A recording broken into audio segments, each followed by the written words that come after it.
Hey guys, man, it's so good to be back with you again. Man, I want to welcome all of our campuses this morning, all of our different venues. I want to welcome everybody online. We are in week 3 of Better Together. And I love the little side props there of peanut butter and jelly. I'm all about that Better Together. If it's peanut butter anything, I'm good. And I know you can believe that, because you can look at me. But I just love it things. Pastor Robbie, he kicked it off on week 1. Man, he talked about that strong bond in our marriage and those real relationships that we tie together. I mean, he kicked it out. He just knocked it out of the park. It was great. Pastor Allen come back last week, and man, he kind of hit me differently. I wasn't really thinking about those relationships when you talk about those ones that are just circumstantial, or they're seasonal, or you sit there and you have to here to the end. And it really kind of moved me in that, and it really kind of challenged me today that I really want to do kind of a part 2 on that. He brought up a topic called true friends. And I really want to dive in that just a little bit closer. What does that true friend really look like in our lives? So I want to ask you this question as we come out of the gate. Do you or have you ever had a friend that you know isn't good for you? You got to think about it for a second, don't you? Man, you probably had these influences sometime in your life when you were at least younger, high school, college, and everything else, that you probably got into some stuff you probably shouldn't have. And I'm not sitting there trying to think of, like, okay, yeah, man, I hung out with them. That's why I did all this bad stuff. I did my own stuff. I'm telling you, I made all those choices to go down those wrong paths. I did.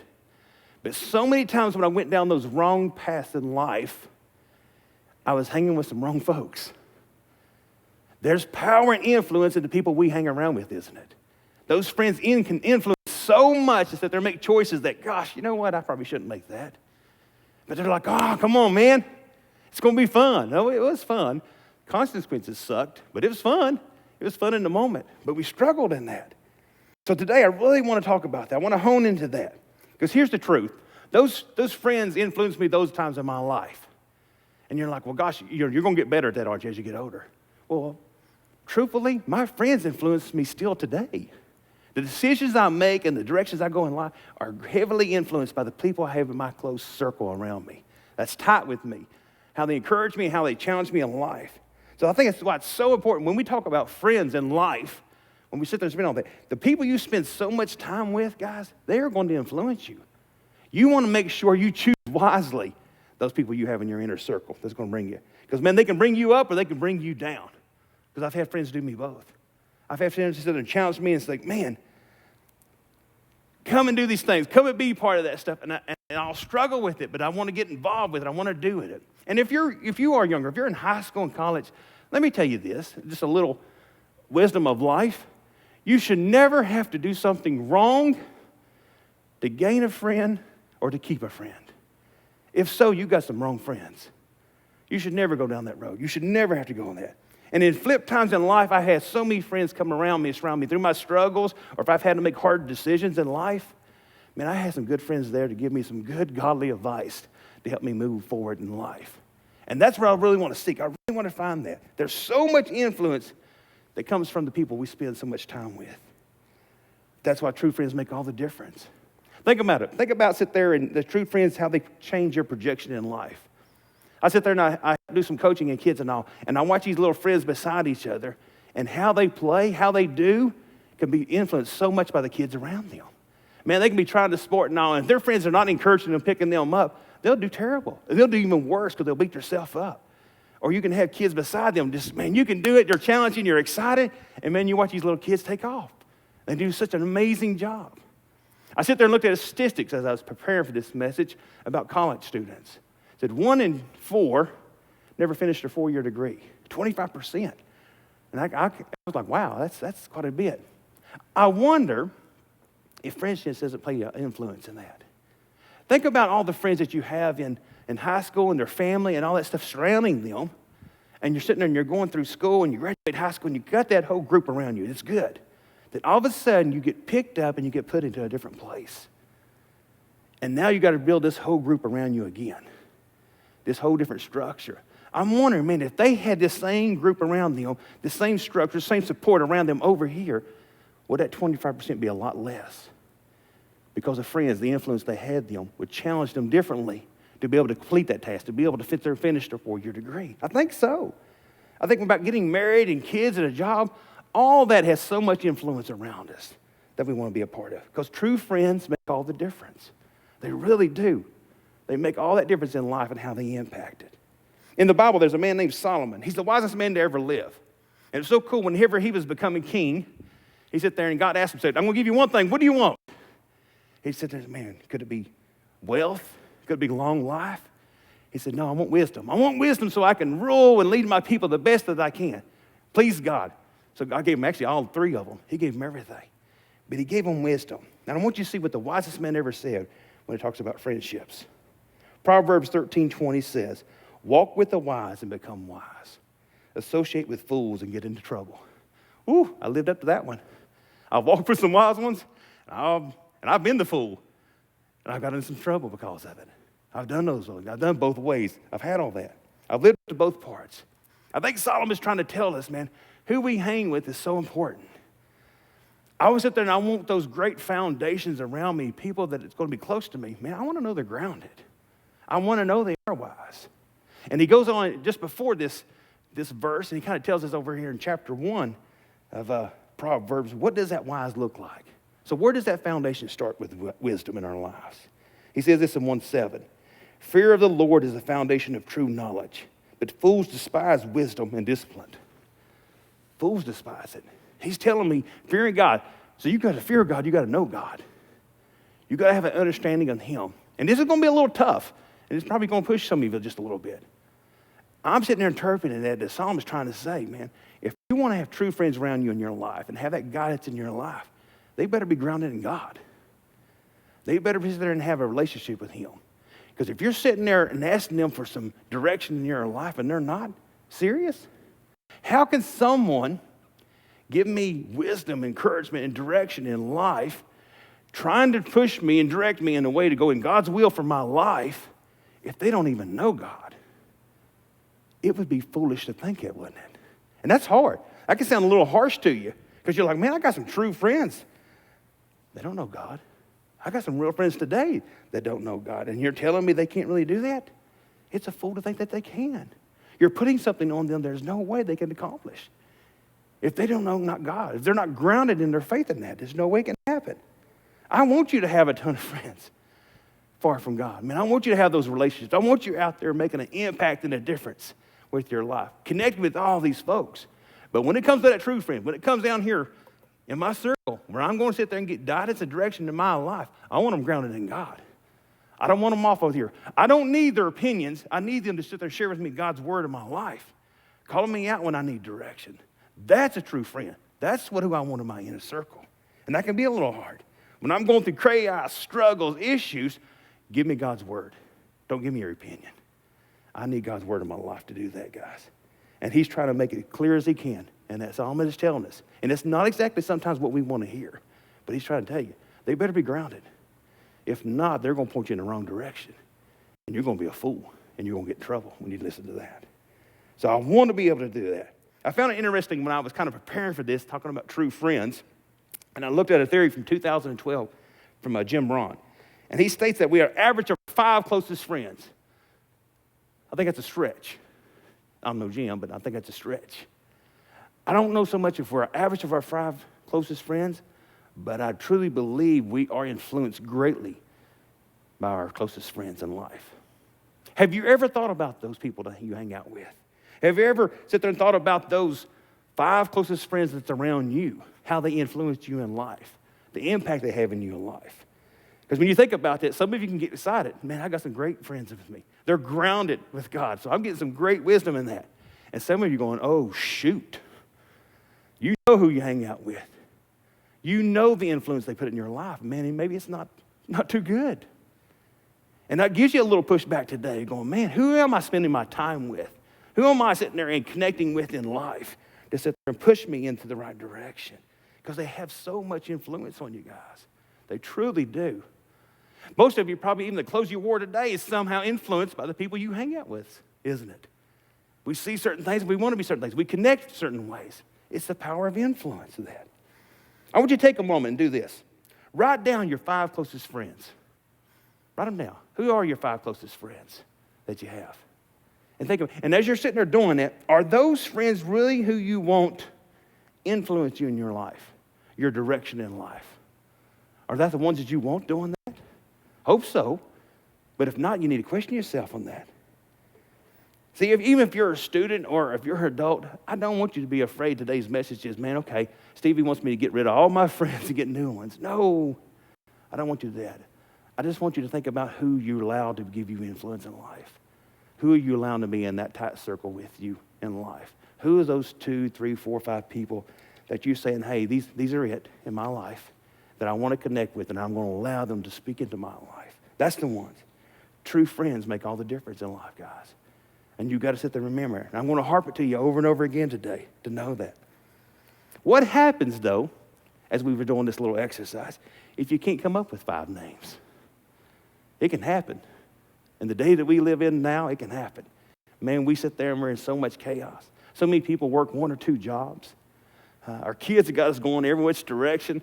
There's every sport in the world that we're trying to be a part of or traveling somewhere, doing all the time, isn't it? We get pulled in so many different directions. And we're sitting there. I mean, I look at divorce. I mean, look at statistics on divorce. Do you understand how divorce rattles your whole structure, those friends all around you? Because, man, when you sit there and split, your close friends that you had and tight with you, now they have to make a choice. Who was right and who was wrong? Am I going with him or am I going with her? Your friends just split. Because they're going to get closer to one of you, one or the other. They're going to get tighter with one of you. So it challenges that. It messes all that up, and it challenges that. I saw another statistic. I looked at all kinds of statistics for this message. 1 in 4 millennials said they couldn't even have one. They would say they had one close friend in their life. 1 in 4 said the way their life is now and the business and everything else, they didn't have one. I'm like, are you kidding me? When I think about millennials and everything else, I think about social media. We're the time of social media, aren't we? Everybody has social media. We're always on social media. Everything's all about it. We just constantly connected to it. And I'm sitting there thinking, man, we hold this connection, the power of it in our hand. And I can sit there and grab my phone at any time and be connected. I can flip it up. I can hit the Facebook app. I can look at it, give it a matter of seconds. And Megan just had a post an hour ago. How awesome is that? We're connected, aren't we? And if we're connected so well in social media, how in the world can we be in a world where we don't have close friends, that we're not truly connected with close friends, that we don't have these relationships with close friends? And it blows my mind because I'm sitting there thinking, if I've got 1,000 friends on Facebook, how and why do I feel so alone? Why do I do that? Why do I feel so alone in this in life? I think because if we go all the way back to the very beginning, Robbie hit this in his first message. If we go back to the beginning when God was creating everything, and everything was good. All our creation was good. And he got down to creating man, and man was good. But he said, for man to be alone was not good. He created Eve. Man had this desire of a relationship, something even more than a digital. It was a physical connection in life. And I don't think it's ever changed. They didn't have digital then, but God knew they needed this. They needed that connection in life. So he was really trying to get them to grasp that and understand that we need that connection in life. We want to have that connection in life. And I think social media, what it does, it gives us an illusion of intimacy. We want to have it. We have this desire, so we think we can go on social media and we get this illusion of intimacy, but it's not really the same. It's not what God intended to have in a relationship. It's not the truth. It's not the same thing. I sit there and think about one of the ladies at church was sharing with me last week about her online group called Marco Polo. Has an online group. And I thought it was so cool because it's fascinating how folks connect online. They have their circles right online, which is pretty neat. And she said, man, we got our group. It's doing so good and everything else. But she said, we got folks all over the U.S. that does our group. One of them lives in Atlanta, Georgia. Now get this, lives in Atlanta, Georgia. And they're going to have a baby. So our group is going to gather up, and we're going to go down to Atlanta and have a baby shower for her. I said, well, that's awesome. I mean, that is cool, isn't it? I mean, we have that capability today. Why? Why would that group sit there and go? They have an awesome digital group. Why would they ever load up and go to Atlanta, Georgia? Why would they do that? Amazon? I mean, all you got to do is go on Amazon. 2 days, free if you're Prime. You can ship anything you want to. Have the party there. I mean, they got all their stuff. Why would they want to? Because we crave physical relationships. Even though they have that digital aspect, it can only get you so far. I realize the more I'm on social media connecting with folks, the more I crave real relationships. that I really want to be able to touch them. That group's going to get up and go because they desire to have even more. It gives us this illusion of intimacy, but even their own nature, they're going to load up and go see her because they want that true physical touch. They want a deeper relationship. And it's in us from the very beginning of time. We want that. We desire that more. So because we do that, because we want to go through that, true friends, they make all the difference. And they make all the difference, then what does a true friend look like? That's what we want to get down to today. So you talked about all this, Stevie. What does it look like? What does that true friend look like in life? I want them, for one, I want them to be connected with God. Plain and simple. We already hit that at the beginning. I want them connected to God because they can't point me to God if they're not connected to God. There's no way. It'd be foolish for me to think that. So what qualities do I want to look for? So I say, if I've got all these Christian friends, believers, they're grounded in God, how do I narrow it down to those few that I want around me that's going to really invest in me and tell me about God in a different level? So the first one I want to look for, the first quality I want to come out of the gate in is they love you. I want to love. And I know most of the guys went, oh, shoot. He's going with the big L. I'm out. I'm done. Hang on. Guys, it's love. I want love. I know it takes time to sit there and build that trust, because love is trust. To build that trust with someone, it takes time. It takes months. It takes years to build over that. And you're probably not going to tell your closest friend, guys. I know that. Men are not going to go up there and tell everybody at work, hey, man, you know I love you. That ain't going to happen. They'll throat punch you. If it happen, you'll get throat punch, and then I'll get in trouble and all that good stuff. But that's not what you want now. What does love really look like? How do we sit there and get that connection in life? Whenever you see a friend that's struggling or having chaos and everything else in life, and you see them and you have this struggle in your life too, you have this compassion in your life, why do you have that? It's because you care for them. You love them, don't you? You love them. If you sit there and you look at John 15:13, Jesus, he's talking about love in this passage. And he talks about how we're to love each other. And then there's just one way. Man, if there's ever a way to measure love, here it is. And I love it in this scripture. In verse 13, there is no greater love than to lay down one's life for one's friend. Man, love just moved from an emotion to an act of sacrifice, didn't it? Jesus tells us act of sacrifice. My younger brother, Jason, him and his friend James, years ago went fishing. Best friend. Stayed the night, everything. They was just big best buddies. And they went up to the New River, up 81 a ways. And they were fishing one day. And they were having a good time, just having a big time on that. And James, he slipped into the water. He fell into the water. And he was a good swimmer, but he got in trouble. My younger brother, Jason, he decided he needed to go in after him. And as Jason went in after him into the water, Jason remembered, my brother, that he's not a good swimmer. He swims like me, like a rock. And it wasn't too good. In a matter of just a few seconds, he was in trouble. Jason was able to get back and get a hold of some shrubs and bushes beside that to be able to secure himself. But when he looked back to see James was gone. James drowned in that moment. My younger brother went on in life, and he was a Marine for 4 years. He was in the Army for 3 years. He served 2 tours in Iraq. He's a man's man. Why did Jason jump in that water after James? It's because he liked his friend a whole lot. He loved his friend. He loved him like a brother. That is what I want you to understand about love. Love is a powerful thing. Love will sit there and make you do things you never imagined. You might not go up to work and punch him in the shoulder and tell you, I love you. But man, I want a true friend who does. He might not say it, but I want him to live it. And to know if I am ever drowning, that you'll do whatever to try to come and get me. That is true love. Love is that foundation that we want in relationships. That is what we want to build from. Because true friends make all the difference, don't they, in our lives. The second thing I want you to understand is they support you. Man, true friends support you. They're going to be there. Every time you sit there and you've blown it, that true friend's going to come right beside you and help you pick up your pieces. Pick up that mess you just made. A true friend is going to sit there and say, when everybody else is done with me, well, I'm done with your junk. You've screwed up so many times, I'm just finished with you. That true friend is going to sit there and look at you and still see hope. They're still going to find hope in your life. That's a true friend. That's the ones I want around me. Everybody else might be done, but they still see the hope in me. I want to see where Paul speaks about hope, and he speaks about support in our lives. And he's talking about Jesus' second coming, but I want you to see how that relates to us. in 1 Thessalonians chapter 5. And if we look at verse 11, he tells us what true friends do for each other, no matter what situation they're in life, no matter how tough it is. Therefore, encourage one another and build each other up, just as in the fact as you are doing. There's nothing fancy about that verse. Man, he's telling you to encourage and he's telling you to build. It's simple. We complicate it so much. We make it hard. We put these stipulations on our relationships. And man, he said, just support me. Just love me. Just be there for me. Encourage me. Help me out when I need it.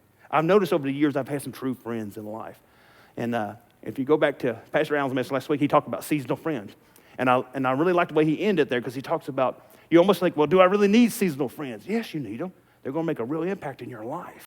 I've had some real impact in my life from my seasonal friends. I think about John Puckett. John Puckett, me and him worked together. We worked together for years, 9 years I think we worked together. And I remember John Puckett constantly having these conversations with me. He knew I was on my journey. I'd fallen away from church for 15 years. He knew I was on my journey, and he's always having these conversations with me to help bring me back. And John invited me to Highlands for a year and a half, 18 months. I don't know how many times he invited me. I couldn't tell you. I don't remember. And for 18 months, I told him no. I had an excuse for everything. What if John had given up hope in me? What after 6 months, 8 months, 9 months, he said, man, I've done my due diligence. I did what God asked me to do. I'm done.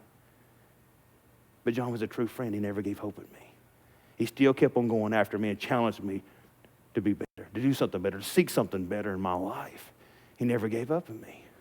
And I cringed at the thought of if he had given up hope on me, if he quit supporting me, what my life would have been like. I think about Bill Edmonds. Bill Edmonds, talked to him this morning out in the country tent. Bill Edmonds is amazing. He's an amazing guy. And I remember him coming to me. I'd sung in the choir for a couple of years, kind of got my stuff that. Me and my wife were driving from Kingsport. He's like, man, you know what? I would love to have you help do some other stuff. I'd love for you to help teach class. I'm like, Bill, I don't speak in front of people. I don't teach. I'm out. Dude, that's not my thing. He said, well, it's only 10 or 12 people. It ain't going to be that bad. And he had this little small section, 20-minute section on prayer. He said, this is all you got to do. That's all. I'll teach the other 3 hours and a half. I just need you to do the 20-minute part. And for 2 years, I blew it. I blew it. I sucked. I blew it bad. And I tried and I tried. And I argued so many times with God. I was like, oh, man, I'm terrible at this. Why? But Bill just kept on. Try again. Steve, you want to do it? I said, yeah, I'll try. And I asked him years later, I was like, man, why did you ever let me sit there and blow that thing for 2 years? He said, you would never say no. He supported me. He was there for me. He constantly lifted me up.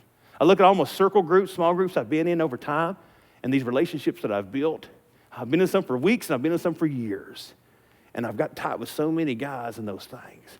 And what is so cool, when you have that support built, no matter when life changes and that season's done, because, I'm still friends with all these folks, but season changed. I'm in a different group. Bill's in a different thing. John's at a different place. We still have our friendships, but you still miss this, don't you? When you had that physical part, when you got to see each other all the time. But it's still there. And I can pick up my phone today, and I can call them. And I promise you, I can call any of those guys on my list, and they will meet with me this week. And our conversations will get real pretty quick. The trust we had built and earned among each other never left. It never left. It's still there. I want friends that's going to support me, that's going to be there when I screw up stuff, that I can have real conversations with. Trust is what we need to build like that, guys. Third thing, I want a friend that'll challenge you. I want them to challenge you. I want friends who love me and support me, but man, I want them to challenge me. Yeah, we've already said, man, the closest friends that we have, either they make us better or make us worse, don't they? It's true, they do. I need a friend that helps me make me better. There's a passage as I was sitting there studying, kind of putting this together in the Bible that really stands out that I think so many times as believers we have maybe not slowed down enough to grasp interpretation of it. And you hear it all the time. If you've been in church, just you've heard of Proverbs 27:17. As iron sharpens iron, friends sharpens a friend. I've heard that so many times, and it sounds so good. Man, I'm going to go and hang out with my buddies, my Christian buddies. Iron sharpens iron. I'm going to go to this study. We're going to hang out. These ladies, these men, iron sharpens irons. Have you ever slowed down enough to think about the process of iron sharpening iron? Do you understand what that process is? It's having a piece of iron, and you take this, and you're grinding away some of the material with another harder piece of iron. That sounds wonderful, don't it? That sounds like having a cup of coffee at Starbucks, don't it? But think about that. Iron sharpening iron is different. Iron sharpens iron means you are going to be challenged in your thought process, on your ideas, on how you sit there and think through things. True friends are going to challenge you in life. They're going to push you, and it's okay. I remember going through a study just a few years back, and the study, I guess, was My Iron Sharpened Iron. And it was talking about something like this, how you talk to people and how you encourage, how you challenge them in life. And I'm like, well, I like people to like me, for one. I don't like to hurt anybody's feelings. So even when somebody says, hey, give me some feedback, well, I'm going to mold that baby just right for when I tell you. You might have stuck, but let me tell you, well, it was okay, and you're learning and you're growing. I'm going to doctor it up. And by the time I got to the end of that study, I had this realization that I'm not honest. I sugarcoated so much and not being so truthful and real with my friends. I can do it with love and support, but I'm doing it so much that I'm not being real with them. I'm a dishonest person. And man, that hurt. Because one thing I want to be is honest. But I sugarcoated so many things by not being real with people in love and supporting them. But I sugarcoated so much I wasn't being honest. And it really challenged me. How do I sit there and do that? It's okay to challenge your friends. There's nothing wrong with that. As long as they sit there and love you and support you and do it, it is cool to do that. Because how many times has a true friend give you advice that's really just ticked you off? Probably have if you got some close friends. It's ticked you off because sometimes we don't want to hear those things in life. But man, true friends are going to challenge you in life. I want true friends around me challenge me in life. They want something better for me to make me better than that. I don't need a true friend to be some bobblehead and agreeing with everything and, oh, you're wonderful and great and all that. Man, that ain't going to help me. That's going to let me go down some wrong roads and make some stupid mistakes because they just agree with me. I want them to be honest with me. Love me, support me, but man, challenge me. Let me know where I need to sit there and do different things and how to do it better. And get this, if you're struggling with somebody giving you that feedback, I want you to think about it this way. The friend that has challenged you, they are challenging the thought, not the thinker. They're challenging the action you're getting ready to do, the thought that you're sitting there thinking about, the idea that you have. Man, they're not challenging you yourself. They love you. They support you. They're sitting there trying to stop you and get you to think about the action you're getting ready to do, the thought that you're having in that moment. Not you. So don't take it to that point. Man, they love you. They want to be there for you. So that truest friend that you might have, that person that challenges you the most, that might be them. If they're doing it with love and support, that one you're like, oh gosh, they challenge me all the time. Man, they might really love you. They might care for you enough that they are challenging you all the time. So understand about that. The last one I want to talk about today is they forgive you. Man, I want a friend who has the grace because I need a lot of it. If you hang around me long enough, a lot of people got to give me grace. I'm a nice guy, but I do a lot of stupid stuff. Or I don't do stuff in the timely manner that it should be done. Or I shouldn't do it exactly how it should be done. So I require a lot of grace. I require that a lot if you're going to be my friend in life to make me part of that. You're going to mess up a bunch. In Colossians chapter 3, the Apostle Paul shares how Christians should live. And in verse 13, he reminds us of what to do when we make these mistakes, when they happen in our lives. Make allowances for each other's faults and forgive anyone who offends you. Remember, the Lord forgave you, so you must forgive others. I guess, man, if you've got some true friends in your life, they already understand grace, don't they? They've already had to do that so many times to be around you. That's all of us. We all need those things. We're all going to make mistakes. We're all going to do stupid stuff. We're going to forget stuff. That's my wife. We're going to forget stuff all the time. Important stuff in life. But you got to do it. Those friends that can forgive you and understand that forgiveness because they're grounded in God. God is that foundation. Go all the way back to the beginning. Because to truly understand what that forgiveness is, man, they're going to have to give you some grace in life. They've got to understand what God and the grace they've received in their own personal lives. When I look at these 4 qualities that I'm looking at about a true friend today, I have to ask myself, how do others see me? See, I've been kind of one-sided and kind of selfish because I want to look for the people I want around me. I want to look for those folks who's going to sit there and that's going to love me, that's going to support me, that's going to challenge me, that's going to forgive me. But what do others see into you? How are you? What kind of true friend are you to other people? Do I show love to my true friends? Do you? Do I support my true friends? Do you? Do I challenge my true friends? Do I forgive my true friends? Do I do those things in my life? This morning I talked so much about friends, true friends, and being grounded in God. And you might be here today, man, my true friends aren't grounded in God because I'm not even grounded in God. I don't even know exactly what you're talking about. See, when I talk about love, supports, challenge, forgive, when I do all these things, I'm really talking about the closest relationship I have in my life is Jesus Christ. He's done all of these things in my life so much, so many times, it's overwhelmed me. And because I accept him and understand that, man, I know how to apply these things in my life to give back to others. I can give all these things back to them. And you might question me and say, man, do I really need Jesus in my life to be able to do these qualities? To sit there and be able to do this for others and others to do them to me? To a certain extent. Man, you might be able to sit there and do that. You might be able to sit there and love somebody to a certain extent. You might be able to sit there and support them to a certain extent. You might be able to even challenge them. Or you might be able to even understand some forgiveness to them. But it's still going to be on the surface level. It's not going to be down there deep. Because until I understood Christ coming into my life, I never did fully grasp that understanding of that. I never fully understand the grasp of grace in my life. My journey started many years ago because my parents never went to church. They didn't go to church. But they had this respect and this fear for God. So even out of that point, I started on a journey of understanding to respect God and to fear God. And I noticed when I feared God, because I was afraid he's going to zap me in the head if I did something stupid, it helped change me a little bit. It changed some of my actions. Some of my behaviors changed because I had this fear of God. So I did change to a certain extent. Fear of God changed my actions. A relationship with Jesus changed my life.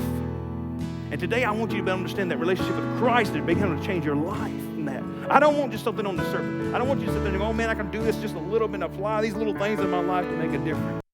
Man, coming to Jesus, it sit there and allow me to have life to the fullest. Not just exist, not just to be, but I have that. And when I found that true relationship with him, I had true life. I had a true friend. Today I want you to understand that. Man, I understand that we sit there messed up, but I want people around me. I want to sit there and people. How do you ever fully understand true love? How do you ever jump in that water knowing you might not make it out? I won't be able to have Christ into your life to have that peace in there. I want you to have understanding. I want you to be able to have this true relationship that Christ will do anything for you. He will give it all. He will die on the cross for you. He did. That's how much he loves you. That's how much you mean to him. That's how much he desires to be your friend. And he just challenges us to be able to reach out and to ask him to be in our lives. Man, I've blown it so many times. And I come to this realization, man, I don't want to live with a fear of God. The only fear I have of God now, and which is really not one, is a fear of, man, what if he never came in my life? Fear if he ever left me, if he would never forgive me, if he would never love me. But that fear is gone. I accepted him. It's done. That is not him. That is not the quality that he has. It's that connection. My challenge to you today is to come to know the true friend. Pastor Allen hit it so good last week. Having that true friend in your life for eternity to connect with you. I want to pray with you this morning. I want to introduce you to my best friend that's been there for every struggle, every hurt, every pain, for my children being born, to me being able to come and be a pastor, to overcome all these fears of my life. I want to introduce you to my best friend this morning. Would you pray with me? Heavenly Father, we come to you today. I introduce you to all. Jesus, my hope, my everything. This is the one who came into my life that restored me. That all the brokenness and the fears and the trials that I have in my life, God, you overcame. You give me this satisfaction to be able to, whatever I need to face, whatever it looks so overwhelming to me, that I can stand up and move forward and do that, God. I want you to be able to see him today. If you have your struggles, you have your issues, you have your overwhelming, he is there. He wants to be that best friend. He is going to love you more than you can imagine. He is going to support you more than you will ever know. He's going to challenge you because he wants the best for you. He don't want you just to exist. He wants you to have life in the fullest. And he's going to forgive you every single time you fall down. He will pick you back up. All you have to do is cry out to him. Jesus, I don't have all the answers. I don't have it all figured out. But I believe you. I believe you died for my sins. I need that. I am a sinner. I made a lot of mistakes. And for the rest of my life, I want to follow you. I don't know exactly how to do it. But man, I'm going to get me some friends around me that are grounded in God that's going to help me on that journey. And for the rest of my life, I'm going to try to follow you the best I can. It might not be perfect, God, but you don't expect me to be perfect. I love you, I honor you, and I give you everything I have. In Jesus' name we pray. Amen.